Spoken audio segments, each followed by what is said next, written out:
So with the background of how myth and story shapes experience, and in fact how it shapes human undertakings in general, we can now look to the migrating cultures that spread out from the cradle of civilization to the East Asiatic continent.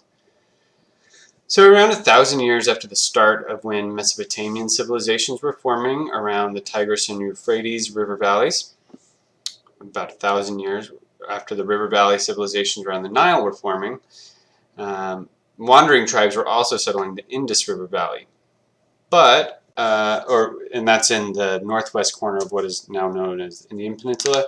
But right around the time that Mesopotamia and Egypt were being settled, we also have some evidence that there were migrating groups that had made it to the Yellow and Yangtze River valleys in what we now know as China. So there are several theories about how people ended up there, and while the specifics are interesting, they're also, they're looking for that evidence to really make strong cases for how that migration happened. Nevertheless, though, the general pattern is one we're familiar with. The nomadic Homo erectus and Homo sapiens found fertile and abundant environments that facilitated settling instead of wandering. And the tools that were created in the Paleolithic ages became the platform for the development of agriculture. As civilizations were starting all across the Asiatic continent, transfer of information and skills took place, even if it was slow and piecemeal. But it's important now, now that we're really looking at the expansion of communities into far reaches of the globe, there are patterns that are emerging. And so here are some of the patterns that I think are worth paying attention to as we see them show up all throughout different emerging civilizations. One, the need for social order in newly settled and less threatened communities. Two, the establishment of a hierarchy, power being held by either resourceful members, rich people, or myth holders and mediums, priests and priestesses, etc. Three, the development of stories about the world to directly influence and create the emerging social order. Four, the progress of technological developments, whether it's written speech to symbolic representation like numbers or representative art. And then finally, there's the development of law.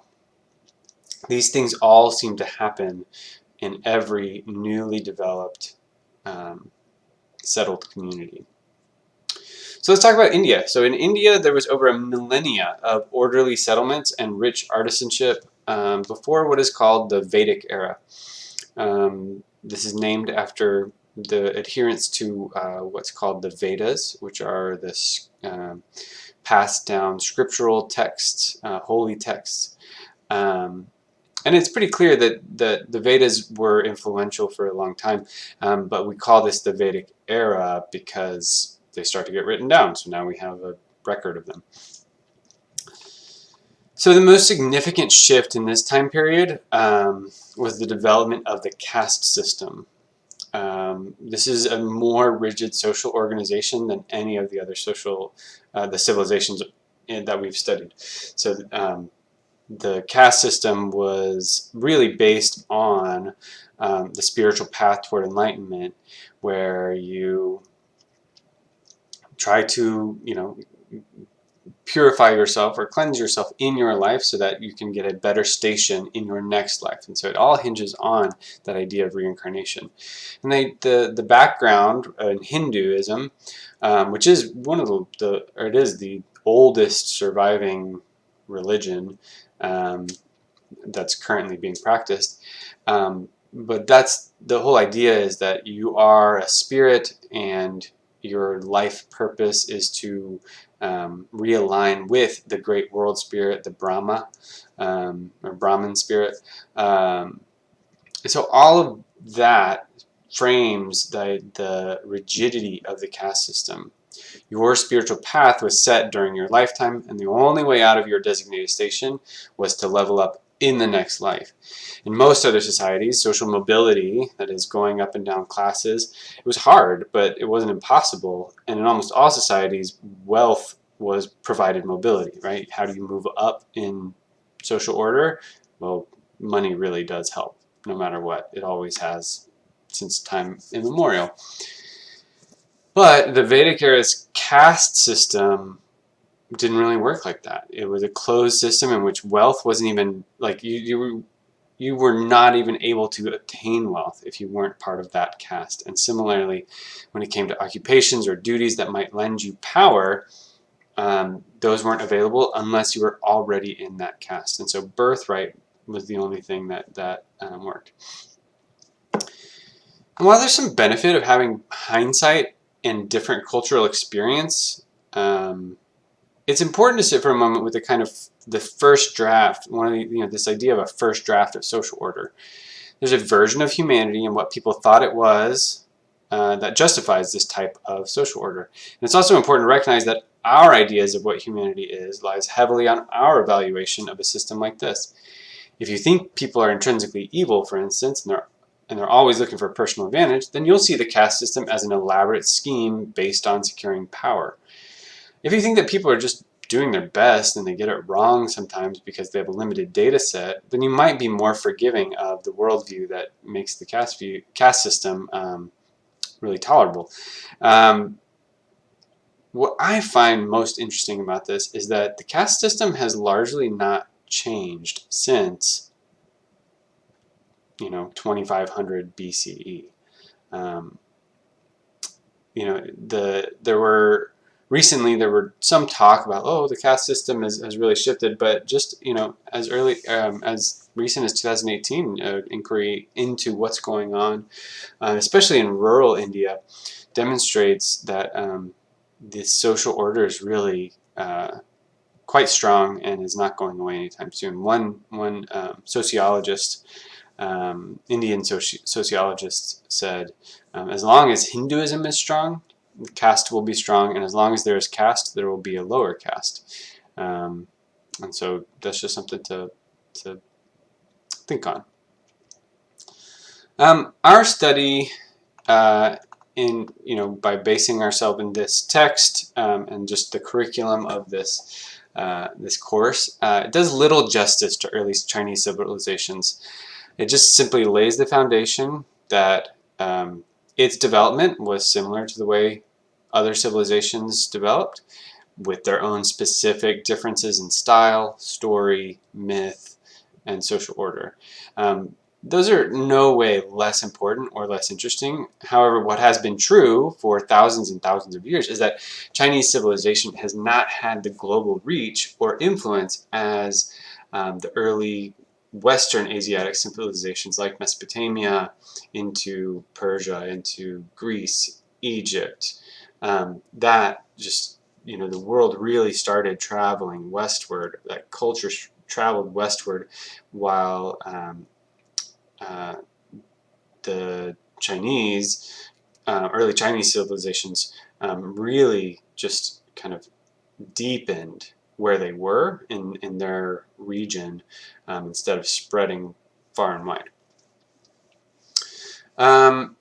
Nevertheless, their contribution to the developing understanding of what kind of a thing a human is no less valid and is enriching to study, even if it hasn't been as widespread. And so keep that in mind as you read through the chapter on the early Chinese civilization, and just kind of pay attention to that local deepening, right? So it's not breadth, right? That the Western civilization is really the discussion of, or if you're talking about Western ideas of humanity, you're talking about the spread of ideas over time and space. In China, or Chinese culture, you're really not talking about space as much, though granted, the Eastern Asia, where China is, and points north and south, is huge landmass. Nevertheless, we're not talking about that global spread. And so instead of a breadth, you're talking about depth, right? A deepening in culture and a real kind of integrity all throughout that development. So to pivot briefly to the culture of the Americas, which it is important to note that this naming is very anachronistic. It's not as if when people arrived, it was called the Americas. The land masses that people occupied for millennia were not known as Americas until the 1500s CE. So it's fairly certain now, though, that the first settlers in America migrated from Asia over the land bridge that used to exist connecting Siberia and Alaska. Once here, they spread throughout North America and continued migrating down to Peru, from which the rest of that continent was peopled. These civilizations, the most advanced of which left lots of artifacts, Olmecs, Maya, the Aztecs, the Incas, they developed much in the way as other civilizations. Calendars, agriculture, language, mathematical systems. They constructed temples and sculptures in accordance with their emerging spiritual beliefs. And those stand to this day, more elaborate, and some of them are older than the Egyptian pyramids. And so one thing I hope that as we keep going on through this whole class, is that there are echoes of the past always in the present. And some of those echoes are louder than others, the caste system being one that stands out to me. But nevertheless, those beliefs, those early beliefs, have impact on where we are now. You also are currently living in an order, a social order, that will be history one day. People just like you are going to sit down in a class, probably a virtual reality class, and look back on this time and see how we are living out our own definitions of what it means to be human, and we're trying to create order based on those definitions. Thanks for listening. We'll have the next chapter up is going to be looking at classical Greece, which is largely the most influential civilization on how we live today. Feel free to email me if you have any questions, and take care.